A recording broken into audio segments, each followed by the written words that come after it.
Hey everyone, welcome back to my channel. Today I'm going to show you how I painted this really free-flowing flower. I'm just starting by applying some wet paint onto the paper, and I'm just really roughly creating some petals and the center of the flower just to kind of get that general shape down.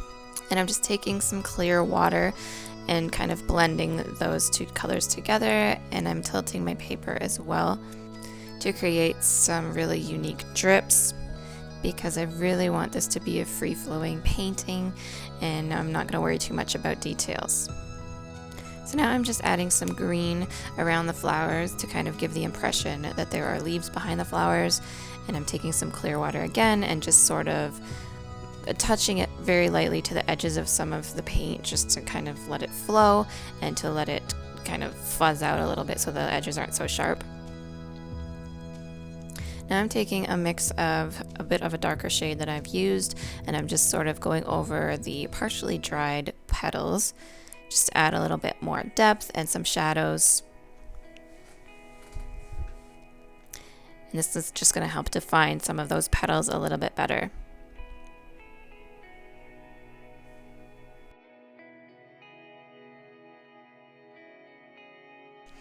And as I do this, I'm just blending the edges out again with water just to make them a little bit more fuzzy and less harsh.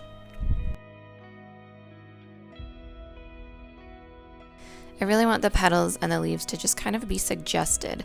They're not going to be detailed, as I've said. They're just going to give you the indication that they are there, but they don't have to be perfect.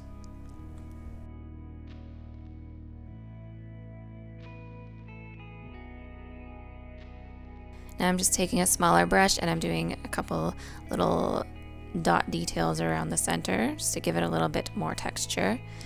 And going back in on top of the dried green paint, I'm using a slightly different shade, and I'm just going to define those leaves a little bit better. I'm adding some shadows.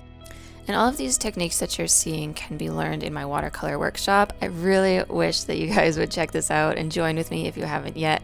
The link is right here on the screen. You will learn so many things, and you'll have access to so many different projects that you can try anytime you want to. I want the colors to blend together. I'm not going to be afraid of letting the colors kind of blend in with the green. I think it just kind of adds to the whole watercolor effect for this piece.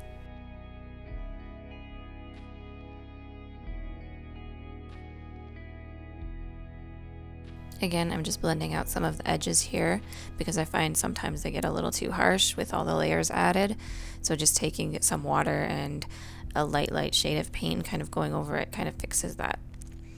Now I'm grabbing a darker purple color and I'm going to add some shadows to the inside of the petals that are closest to the center, because if you look at a flower, this is just kind of how it works. There's always darker areas on the center part. So I'm just adding that, and then once again blending it out with some water.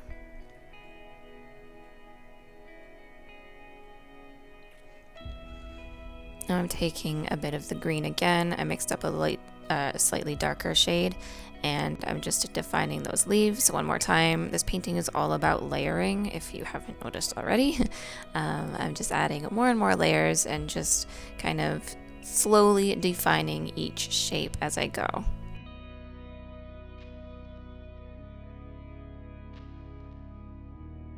I'm tilting my paper a bit here because I want some of this green to flow towards that top area, just because I think it's a little bit too light up there.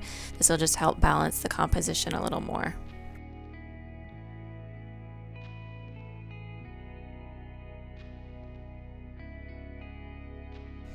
And just darkening these areas again, because as you know, watercolor paint dries lighter, so as it kind of gets lighter I can start to see where I need to darken things. Now I'm just adding in some leaf details and drying it with my trusty hair dryer, and then I'm going to just detail the center with a couple dots, and then I'm going to actually splatter a little bit into the center to kind of give a pollen effect.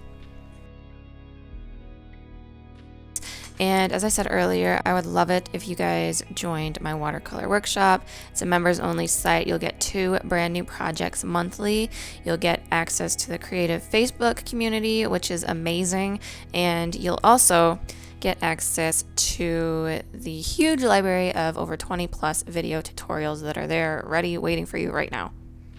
You can also click on the little thumbnail here and get access to my free Getting Started with Watercolor video series. I hope to see you guys around, and stay tuned for my next video.